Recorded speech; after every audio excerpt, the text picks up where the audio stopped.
இன்றைக்கி காலையில் கடை திறக்கவே கொஞ்சம் டைம் ஆகிடுச்சு. ஏன்னா நேற்று வந்து மழைனால பாப்பாவுக்கு லீவு அதெல்லாம் முடிஞ்சு இன்றைக்கி தான் அவங்க வந்து ஸ்கூலுக்கு போயிருந்தாங்க.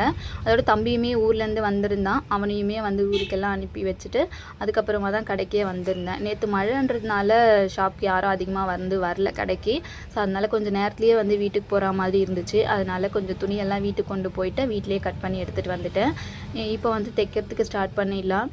எப்போவுமே பார்த்திங்க அப்படின்னா தைக்கிறதுக்கு முன்னாடி இந்த மிஷின் க்ளீன் பண்ணுறது தாங்க எனக்கு ரொம்ப பெரிய வேலையே. ஏன்னா நான் வீட்டுக்கு போகும்போது என்ன பண்ணுவேன் அப்படின்னா எல்லாத்தையுமே எடுத்து மிஷின் மேலே தான் வந்து வச்சுட்டு போயிடுவேன். ஸோ அது வந்து திருப்பி எல்லாத்தையும் எடுத்து மிஷினை க்ளீன் பண்ணி உட்காரதுக்கு கொஞ்சம் டைம் ஆகிடும். அதுக்கப்புறமா வந்து நான் எல்லாத்தையும் க்ளீன் பண்ணிட்டு தான் வந்து மிஷினுக்கு ஆயிலெல்லாம் போட்டு அதுக்கப்புறம் தான் வந்து தைக்கவே ஸ்டார்ட் பண்ணுவேன். இன்றைக்கி வந்து பார்த்திங்க அப்படின்னா லைனிங் ப்ளவுஸில் தான் ஸ்டார்ட் பண்ணுறேன். ஏன்னா கஷ்டமாக இருக்கிறத முன்னாடியே தச்சு வச்சுட்டோன்னு வச்சுக்கோங்களேன். அப்போ நமக்கு கொஞ்சம் ஃப்ரீயாக இருக்கா மாதிரி இருக்கும். அப்புறம் வீட்டுக்கு போகிற டைமில் நார்மல் ப்ளவுஸ் வந்து கொஞ்சம் தைக்க ஈஸியாக இருக்கும். அதுக்கப்புறம் நம்ம நார்மல் ப்ளவுஸ்க்கு வந்து கழுத்து எப்படி ஃபினிஷ் பண்ணுறது அப்படின்னு சொல்லி கேட்டிருந்தீங்க. அதாவது லைனிங் இல்லாத ப்ளவுஸ்க்கு கழுத்து எப்படி ஃபினிஷ் பண்ணுவீங்கன்னு கேட்டிருந்தீங்க. அதில் பைப்பிங் மெத்தட் யூஸ் பண்ணி எப்படி கழுத்து வந்து ஃபினிஷ் பண்ணுறதுன்னு சொல்லிட்டு வீடியோ போஸ்ட் பண்ணியிருக்கேன். அதோட லிங்க்குமே வந்து இந்த வீடியோவுக்கு நேமுக்கு கீழே கொடுத்துருக்கேன். செக் பண்ணி பாருங்கள்.